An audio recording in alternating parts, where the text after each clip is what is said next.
नमस्ते। क्या आप सफल होकर भी अंदर से खालीपन महसूस करते हैं? क्या आपको लगता है कि आप हमेशा कुछ ऐसा कर रहे हैं जो असल में आपकी खुशी नहीं है? अक्सर हम अपनी पूरी जिंदगी दूसरों की उम्मीदों और समाज की बनाई पहचान में जीते रहते हैं, खुद से अजनबी बनकर। हमारे जीवन के 95% फैसले हमारा अवचेतन मन करता है और हम अनजाने में ही पुराने डर, झूठी मान्यताओं और सामाजिक दबावों के कैदी बन जाते हैं। सोचिए, अगर एक ऐसा आईना होता जो आपको सिर्फ आपका चेहरा नहीं बल्कि आपका असली मैं दिखाए, आपकी सच्ची इच्छाएं, आपके गहरे डर और आपके हर फैसले के पीछे की छिपी हुई वजह, क्या आप उस आईने में देखने की हिम्मत करेंगे? आज हम एक ऐसी गहरी यात्रा पर निकल रहे हैं जहां हम सीखेंगे कि कैसे इस भ्रम को तोड़कर अपनी सच्ची पहचान पाएं और एक ऐसा जीवन जिए जो वाकई में आपका हो, भयमुक्त, परिपूर्ण और आपकी वास्तविक क्षमताओं से भरा हुआ। तो तैयार हो जाइए अपने वास्तविक स्वयं की खोज के लिए। नमस्कार।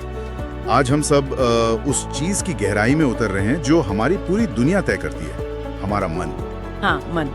कभी सोचा है कि यही मन हमारी कामयाबी की चाबी भी हो सकता है और हमारे पैरों की बेड़ी भी? बिल्कुल। हमारे पास मन, सफलता का रहस्य और बंधन किताब की कुछ अंश हैं।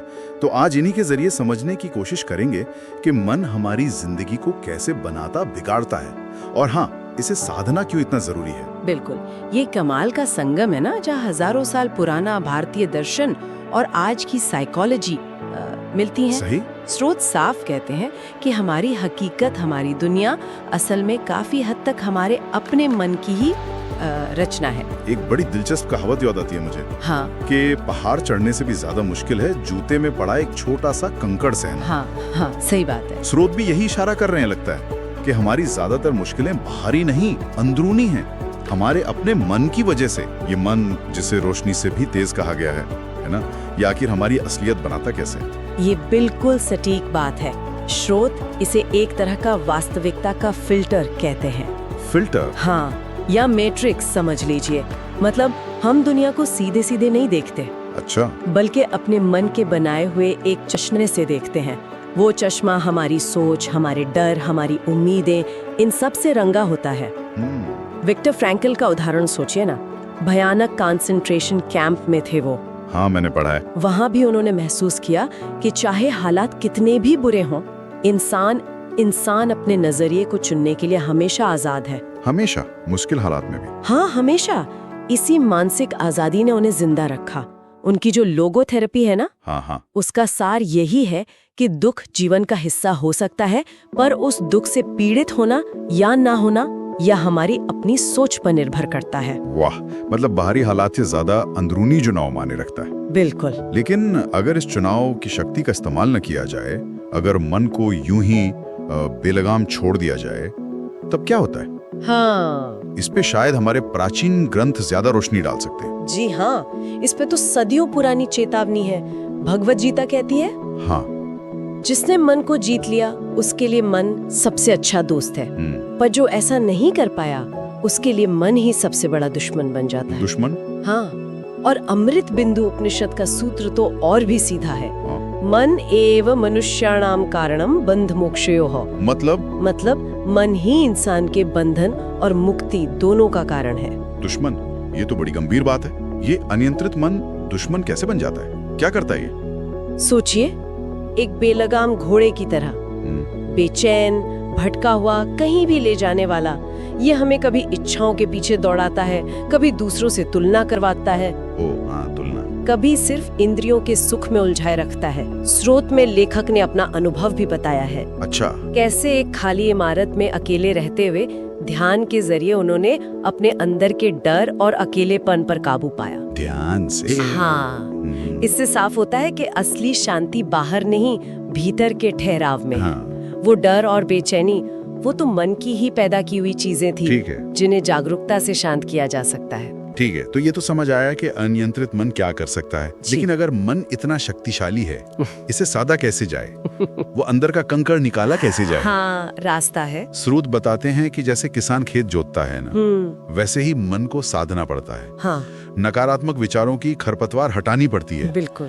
ये सुनने में तो अच्छा लगता है, पर असल जिंदगी की उलझनों में कैसे मदद करेगा? जैसे बहुत ज्यादा सोचना, ओवर थिंकिंग जिसे कहते हैं, हाँ हाँ। या ध्यान भटकना, फोकस की कमी, या फिर वो हमेशा दूसरों से अपनी तुलना करना। सही।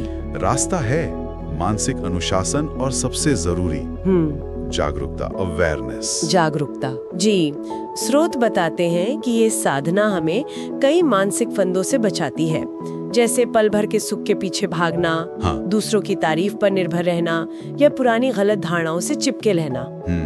और कमाल की बात यह है कि इसके लिए आधुनिक विज्ञान और प्राचीन ज्ञान दोनों साथ देते हैं। अच्छा, विज्ञान कैसे? विज्ञान में न्यूरोप्लास्टिक का सिद्धांत है। न्यूरोप्लास्टी ये क्या है? ये कहता है कि हमारा दिमाग पत्थर की लकीर नहीं है, वो एक बगीचे जैसा है जिसे हमारे विचार लगातार सींचते और बदलते रहते हैं। सच में? हाँ, मतलब हम सचमुच अपनी सोच से अपने दिमाग को बदल सकते हैं, अपने सोचने के पैटर्न बदल सकते हैं। विचारों से दिमाग को बदलना, ये तो बहुत उम्मीद जगाने वाली बात है। बिल्कुल। और एक और गहरी बात जो स्रोत बताते हैं, बताइए। दूसरों की मदद करना, खासकर योग्य लोगों को आगे बढ़ने में सहारा देना, ये सिर्फ परोपकार नहीं है। तो फिर क्या है? ये खुद के विकास और अपनी मुक्ति का भी एक रास्ता है। एक तरह से ये आत्म परिवर्तन का शायद सबसे ऊंचा स्तर है। दूसरों की मदद से खुद का विकास, ये गहरा है। जी। तो कुल मिला के बात वहीं आ जाती है जो भगवत गीता हमें याद दिलाती है, हमें खुद अपने मन से ही ऊपर उठना है, खुद को गिराना नहीं। बिल्कुल। क्योंकि मन ही दोस्त है और मन ही दुश्मन। फैसला हमारा है, क्या हम मन के गुलाम बनेंगे या उसके मालिक। एकदम सही कहा। और जाते जाते सभी के लिए सोचने की एक बात, हाँ, अगर मन को समझना और साधना इतना ही जरूरी है, तो क्यों ना आज इसी पल एक छोटा सा प्रयोग किया जाए। कैसा प्रयोग? बस कुछ पल के लिए अपने उठते हुए विचारों और महसूस होती भावनाओं को बिना कोई नाम दिए, बिना अच्छा बुरा कहे, सिर्फ उन्हें देखा जाए, महसूस किया जाए। सिर्फ देखना, जज किए बिना? हाँ, सिर्फ साक्षी भाव से। इस साधारण से दिखने वाले अभ्यास से अपने बारे में क्या नया पता चल सकता है, ये सोचने वाली बात है।